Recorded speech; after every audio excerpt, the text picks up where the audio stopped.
Hello every pony and welcome to my review of Sleepless in Ponyville. Sorry this review is so late. It took forever to secure my inner fanboy in a crate, seeing as how I knew it would be inevitable that he'd find a way to break into this review otherwise. Ah, the Scootaloo episode! Let me out! Let me out! I have to see it! Best horse you do on episode! Finally! Oh my god! Can't handle awesomeness! Yeah, that would have been a problem. But as my inner fanboy proudly puts on display all the time, I indeed am a huge Scootaloo fan. Scootaloo is my favorite character not just amongst the CMC, but in the entire show. I had my reasons for this, which I covered in my latest episode of Inside Critical's Cranium, which you can check out in the description below or by clicking the annotation on screen, so I won't delve into all of that here.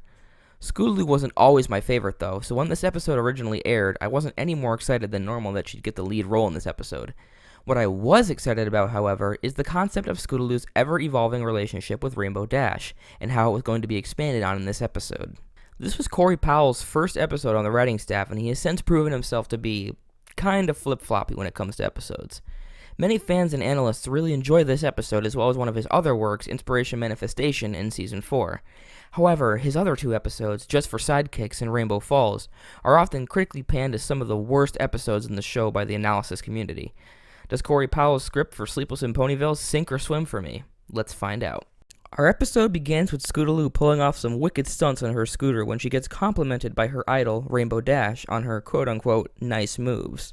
After the theme, Scoots is in the CMC clubhouse, bragging about her receiving Rainbow's praise to her friends. It's here that Scootaloo details her true feelings about what she wants from Rainbow Dash. She wants a mentor who can give her the love and admiration akin to a big sister while also being her coach on flying. Of course, this makes sense that Scootaloo, a Pegasus who, for some reason, can't fly, looks up to the pony who is universally known throughout Ponyville to be the best flyer, perhaps in all of Equestria. I can't really decide though if the CMC did a friendly thing for Scoots here or not. They attempt to bring her back down to earth and lower her expectations about becoming Rainbow's prodigy. I can say though that even if this act was kinda mean, which I can't definitely determine myself if it was or wasn't, it does feel to me like it was done with the best of intentions. Scoots then concludes that the best way to make her dream of gaining Rainbow's respect come true is to spend more time with her. Applebloom then suggests to Scootaloo that she join Applejack and herself on their camping trip at Winsome Falls that coming weekend, and figures she will ask her sister to invite Rainbow Dash as well so Scoots can hang out with her idol. Scootaloo becomes extremely excited at the idea of the trip. Applebloom also invites Sweetie Belle on the trip, and Sweetie thinks she can convince Rarity to come as well, thinking that Rarity will love the opportunity to go camping. Well, Sweetie Belle apparently doesn't know her sister as well as she thinks, as Rarity is repulsed by the idea of camping. However, Sweetie comes prepared with a Class 4 atomic cuteness nuke. Man down! In all seriousness, though, I'm actually really concerned about Sweetie's behavior here. It's kind of underhanded how she guilt-trips Rarity into going camping when she clearly is uncomfortable with the idea and doesn't want to do it. Sure, it's probably a relatable situation to many young girls, getting their brothers, sisters, or maybe even their parents to do what they want by making a puppy dog face at them, but it's still not right to show it being used so effectively. In my eyes, this is the kind of behavior that snowballs later in a young girl's life into using their beauty to get others to bow to their will. It makes me wonder if Rarity ever used something like this on her parents, because in putting your hoof down, we see the evolved state of this behavior in the form of Rarity using her beauty to swindle a nerdy pony out of his asparagus. This is a trend that I hope does not get too out of hand in later episodes. So the CMC and their sisters, minus Rainbow Dash, who is set to meet the group at their first campsite, embark out for Winsome Falls. Although it doesn't quite make up for her abusive adorableness earlier in the episode, I guess it is rather fair that Sweetie Belle is forced to carry all the luggage for both her sister and herself. Right off the bat, we see Scoots trying her hardest to impress Rainbow Dash as soon as they reach the first campsite. I have to admit, seeing Rarity's gigantic inflatable tent was hilariously over the top. Yet I also can't help but feel like I would actually enjoy camping more myself if I had a tent that huge. Later that night, the group is huddled around a campfire. Scootaloo makes a nice continuity call back to Sonic Rainboom here, talking about Rainbow's daring rescue of Rarity. Gotta love that consistency. Rainbow Dash begins telling a scary story to the foals about the olden pony with the rusty horseshoe. I don't know, I don't get it either. There's not a full story given here, probably for both time and content restraints. Although I sure am curious if any fanfic authors have created a creepypasta around this story that Rainbow Dash is telling to the foals that is so dark and twisted, it would warrant cutting it out of an episode of MLP. The CMC are scared out of their minds, but unlike Sweetie Belle and Applebloom, Scootaloo tries to hide her fear from Rainbow Dash, viewing Rainbow as someone who would be tough and unaffected by a scary story like this. Rainbow reaffirms this belief by then telling Scootaloo that she sees a similar fearless quality that she herself exhibits inside of Scoots. Immediately after Rainbow goes to bed, Scoot shows that she was likely the most terrified out of the CMC when it comes to the creepy story, getting frightened by every little noise she hears. It soon leads into a nightmare for Scootaloo about the olden pony from the story. A nice touch that the animators added here in this scene was the trees. They're very similar to the ones that were shown during Pinkie Pie's Giggle at the Ghostly song back in the second part of the series' pilot episode.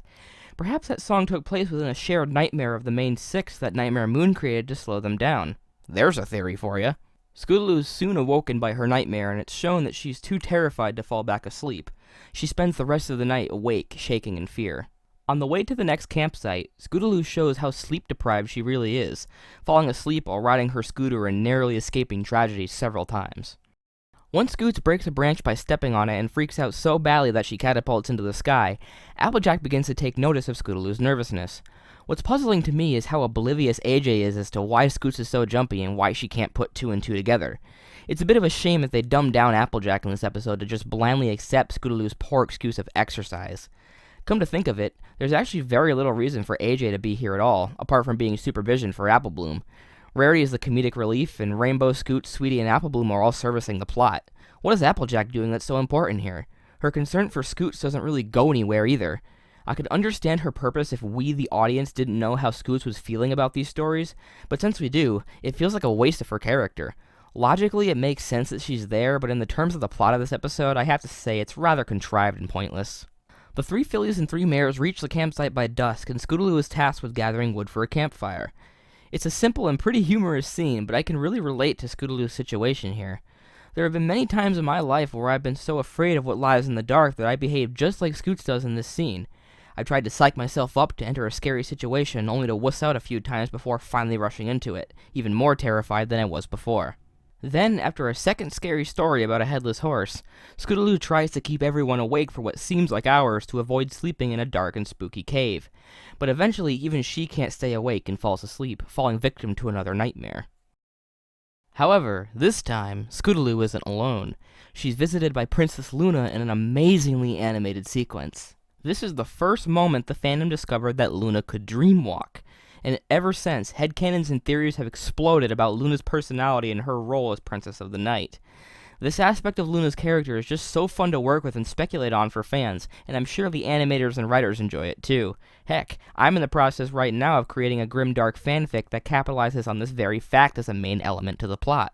Luna not only teaches a wonderful lesson here, but does it in such a perfect way. The tone, the inflection in her voice, the words she chooses, are all just brilliant. Here, just listen to the moral of this episode straight from the horse's mouth. Pun totally intended. Every pony has fears, Scootaloo. Every pony must face them in their own way. But they must be faced, or the nightmares will continue. It is a bit odd that Scootaloo pulls a total horror trope and ditches the safety of being close to the group to run off on her own when she thinks she's being pursued by the headless horse, but it does allow her to learn her lesson in private with Rainbow Dash later, which I guess is forgivable. Scootaloo soon ends up in a dangerous situation when she loses control of her scooter and tumbles down a hill toward a cliff, only saved by a branch. Sadly, this scene has some pretty bad voice work from Maddie Peters. She was doing so well up until this scene, but I really don't feel like Scootaloo is in mortal terror like she should be with the delivery of these lines. Just when it looks like the filly might go over a waterfall to her death, Rainbow X Machina to the rescue! I do like how Rainbow shows her frustration here with Scoots just enough to show concern, but not seem like she's so pissed that she's ready to tear Scootaloo a new one. Maddie Peters' voicing here improves a bit, but there are still some lines that don't sit right with me. After Scoots reveals her true fear to Rainbow about disappointing her and appearing weak, Rainbow then tells Scoots that she was once scared by those campfire stories too, and that she doesn't think less of Scootaloo for being scared. And it was then that thousands of headcanons exploded in celebration. Finally, we get a brief scene at Winsome Falls and, oh my god, is Scootaloo really flying? Is it true? Could she finally be overcoming her limitations now if she has the love and admiration of her idol? Oh my gosh, I can't believe it! She's really not flying. Damn you, Hasbro. You build me up just to knock me back down. So, what did I think of Sleepless in Ponyville? While there were a few snags along the way, I'd say this is one of the better episodes of Season 3. Scootaloo was able to carry this episode's shortcomings all the way to the end for me, and that's not my personal bias talking. I felt that way when I first watched this episode back when Apple Bloom was my favorite CMC, and I still feel that way after rewatching it again. Scootaloo is such a fun and endearing character to watch, and I believe she has the most potential for growth out of all 3 CMC members. As usual, I like to rate episodes on a 3-tiered system of rewatch it, watch it once, or skip it. I'd say Sleepless in Ponyville is worth a watch it once rating. The faults of this episode are not what keeps it from receiving a rewatch it rating from me, but rather the fact that the plot gets a bit too drawn out and there's only so many times I can see Best Pony freaking out before it starts getting redundant. This episode pushed that boundary a little too much for me. I think this honestly would have worked better as an animated short for MLP rather than a full-length episode, but it was still enjoyable and worth at least one viewing. As always, I'm Critical of Thought, and I will see you all in my next video. Never stop thinking critically.